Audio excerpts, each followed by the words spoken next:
Et c'est parti pour le top 10 de mes jeux DS. Alors, vous voyez, il y en a un petit paquet, il y en a 29 que j'ai fini, ou quasiment fini en tout cas. Bon, il y en a que j'ai fini à l'époque, hein, je les ai quand même comptés, parce que je m'en souviens assez bien. Sinon, j'en parlerai pas. On a, évidemment, c'était lui le premier, voilà, le Avatar, le dernier maître de l'air, qui ne reprend aucune saison de l'animé. Je l'ai refini en 2025, donc très très bon, le meilleur des Avatars, le dernier maître de l'air sur DS, qui était plutôt sympathique. Celui-là, il reprend la saison 2, il est correct, même si je préfère largement celui-là. Donc correct, mais bon, va falloir faire un tri mieux que sur GameCube, dont il passe pas dans le top 10, lui c'est sûr pour le coup. Animal Crossing, j'y ai passé des heures et des heures. Ça a été mon tout premier jeu sur DS. Ouais, je l'ai pas dit, ça c'est plutôt de l'aventure. Ouais, aventure combat, je dirais. Ouais. Et ça, bon, on est clairement sur de la simulation de vie, génialissime. Mon premier Animal Crossing qui m'a fait découvrir la licence. Bakugan, celui-là je l'avais sur R4. C'est un jeu de combat où bah, il va falloir qu'on fasse combattre des Bakugan. Lol. Alors voilà, ça se joue beaucoup au stylet, mais faites attention, il faut avoir une protection d'écran parce que sinon vous défoncez votre écran s'il y a des mini-jeux qui demandent de frotter l'écran. Enfin bref, faites attention, ayez une protection d'écran, sinon adieu l'écran de la DS. Mais plutôt bon, voilà, plutôt sympa. Le Burnout Legend, ouais, il se laisse jouer, mais bon, on n'a que 5 véhicules par course du coup. Les circuits sont corrects. J'ai beaucoup aimé celui avec le ravin là. Il peut se jouer à deux de mémoire sans avoir forcément deux consoles. Ouais, voilà, c'est ça. Vu que je me rappelle, on y jouait avec mon frère. Bon, c'est clairement pas le meilleur Burnout, hein. Dragon Ball Z Super Sonic Warrior 2. C'est comme One Piece Gigant Battle, en fait, c'est le même style de jeu. On a trois personnages. Enfin, on sélectionne trois personnages et c'est du 3v3. Voilà, avec des personnages de soutien. Mais ouais, pas exceptionnel. Je me suis trompé là? Non, c'est bon. Ensuite, on a le. C'est pas vrai, ils sont pas dans l'ordre mes jeux. Voilà.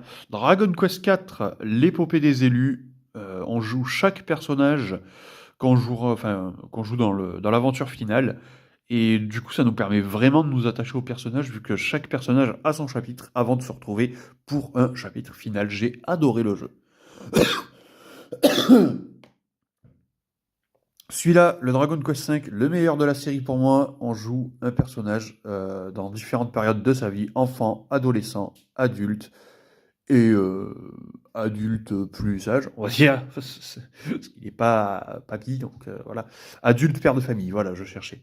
Vu qu'après on pourra jouer de ses enfants. J'ai beaucoup aimé, en fait, on suit vraiment l'épopée du personnage, de son enfance à sa vie de papa. C'est génial, vraiment, pour recruter des monstres. Ouais, le meilleur Dragon Quest pour moi de la série. Il y a des petits mini, il y a une espèce de mini-jeu de loi, c'est rigolo. Donc j'adore. Dragon Quest 9, les Sentinelles du Firmament, l'un des pires de la série pour moi. Pourquoi? Parce qu'on crée ses alliés, du coup les alliés n'ont pas de personnalité. Le 3 me fait penser à ça aussi, du coup. C'est dommage, parce que c'est un bon RPG, mais un mauvais Dragon Quest pour moi, à cause de ça, vu qu'on s'attache pas du tout au personnage. Ça reste un très bon RPG, sinon mine de rien. Mais bon, il va pas aller dans mon top 10, voilà. Dragon Quest Monster Joker. C'est un Dragon Quest dans lequel on contrôle les monstres, celui-là. Voilà. J'ai beaucoup aimé, puisque... Est-ce que c'était mon premier Dragon Quest? Je crois que oui, en plus, ouais, ouais. Donc dans celui-là, on contrôle les monstres, c'est sympathique. Ça change un petit peu. On est dresseur de monstres, en fait. Voilà. Fire Emblem Shadow Dragon. Pas le meilleur Fire Emblem pour moi, mais c'est quand même un bon Fire Emblem, hein. On est quand même sur du solide. Du tactical au tour par tour, j'aime beaucoup. C'est un grand oui. Golden Sun, le pire des trois pour moi. Il va pas jusqu'au bout. Il annonce une suite qui n'est pas faite. Je trouve ça fort dommage. Ça reste un très bon jeu au tour par tour, mine de rien. Voilà. On joue les descendants des premiers Golden Sun. C'est du tour par tour également. Magital, oui. Magical Star Sign, c'est une découverte, clairement. Clairement, c'est une découverte, parce que je connaissais pas le jeu, j'ai testé, j'ai bien aimé. C'est du tour par tour, dans lequel on va jouer 6 personnages euh, sur différentes planètes. Voilà, donc j'ai bien aimé. Mario et Sonic aux Jeux Olympiques, plutôt sympathique. Il y a un petit mode aventure qui est très très sympathique. Et puis voilà quoi, c'est du Mario Sonic au JO. Mario Kart, bah évidemment, c'est du Mario Kart, hein, que dire de plus? Sauf que c'est du Mario Kart. Voilà, je l'ai fini l'année dernière, très sympathique. My Sims, on va construire son village et on va devoir aider les habitants. C'est un peu de la simulation de vie. Je l'ai fait pas mal, je l'ai pensé pas mal à l'époque sur DS. Je sais plus si c'était sur R4 ou sur cartouche, je me rappelle plus. Mais je sais que je l'ai pas mal fait à l'époque. Voilà. New Super Mario Bros. Surtout fait en multi avec le frérot. Mais bon, il peut clairement. C'est pas son mode principal, quoi. Bah, c'est du Mario Bros, hein, que dire de plus. C'est rigolo, quoi. On meurt, c'est marrant. Voilà, c'est du Mario Bros. One Piece Gigant Battle, je l'ai fini l'année dernière. C'est comme je disais, comme Dragon Ball Z Super Sonic Warrior 2. C'est un jeu de 3v3 avec des alliés. Voilà. Mais il n'y a pas que des combats, c'est assez rigolo, franchement. Pokémon Platine, vraiment le meilleur de la 4G. Avec le monde distorsion de Giratina, j'ai adoré le jeu. Voilà. Pokémon Horaire Gold, moins aimé parce que la région de Kanto est vide. Mais bon, ça reste du Pokémon, c'est cool. Pokémon Noir 2, la suite de Pokémon Noir, qui se passe 2 ans après. Et là, pour le coup, on a vraiment une suite. Pas comme Ultra Soleil, Ultra Lune, qu'ils ont repris le même jeu, ils ont rajouté d'autres trucs. Là, non, non, non. C'est des jeux vraiment différents, avec une histoire vraiment qui suit la première. La région est certes la même, avec quelques différences, mais l'histoire est complètement différente. Donc ça nous refait découvrir une région avec vraiment une histoire complètement différente. Et bien sûr, Pokémon noir, blanc, pardon, Zekrom m'a induit en erreur sur la jaquette. Ben voilà, hein, le premier jeu de la 5G, absolument génial.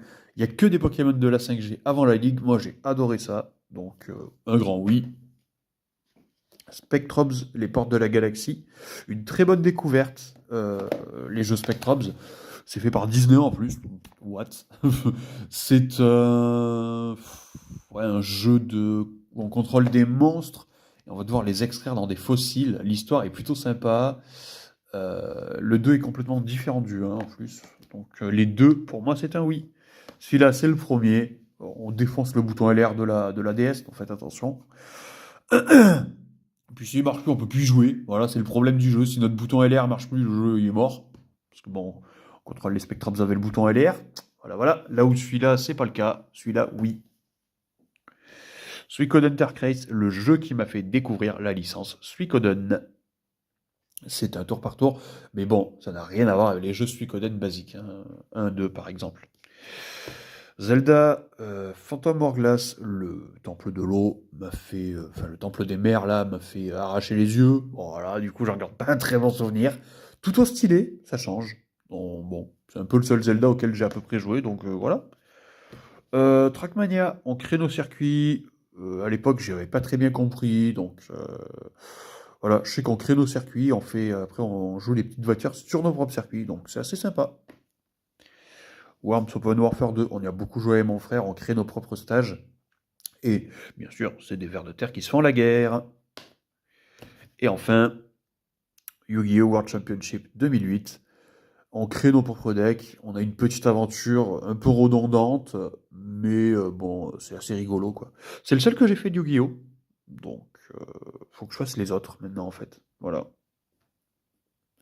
Bon, du coup, il nous reste quoi? Suikoden, ouais, je le laisse dans le top. Lui aussi, ça nous en fait 3, 4, 5.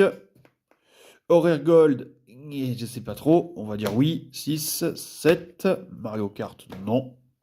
Non. Magical Star Sign.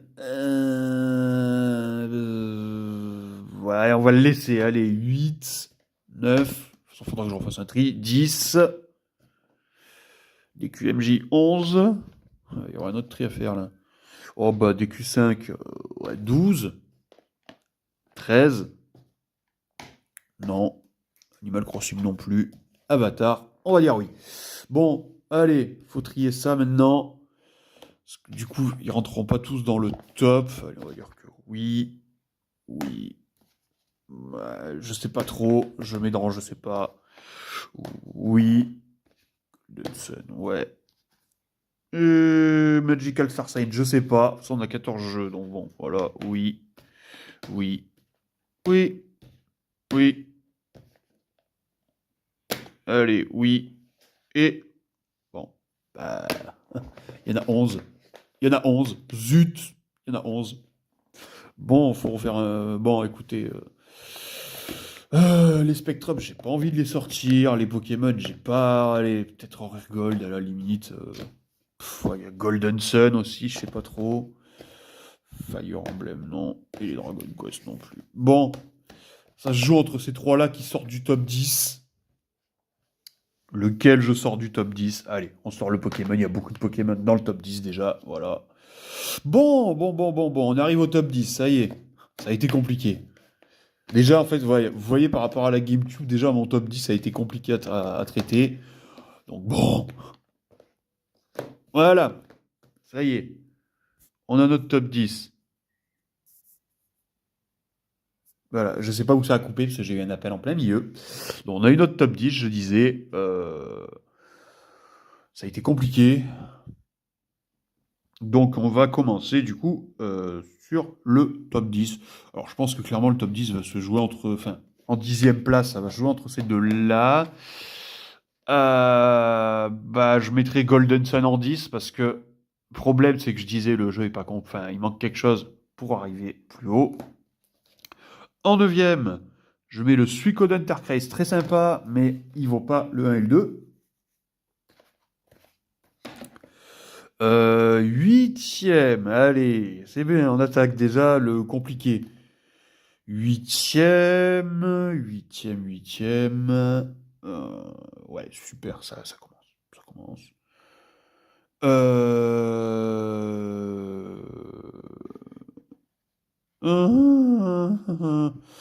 Allez, le Fire Emblem Shadow Dragon, ça a été très compliqué. Voilà, déjà top 8. 7e, Spectrums 2. 6e, Spectrums premier du nom. Et voilà. Voilà, le top 5, on est compliqué là déjà. Super. C'est parfait. 5e. Bah, 5e. Je sais pas. C'est horrible. Voilà, déjà le top 5 est très compliqué. Allez, Dragon Quest 4. 4e, Pokémon Platine. On aurait pu inverser ces deux-là, peut-être, je sais pas. Non, on va le laisser comme ça. 3e, allez, un top 3, très très dur, on va dire Pokémon Noir 2.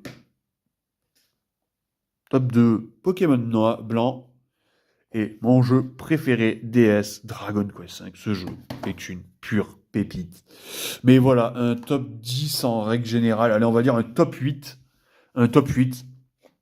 Très très compliqué à classer. D'excellents jeux à faire, surtout le fameux top 8 là. Je vais vous les remontrer. Voilà.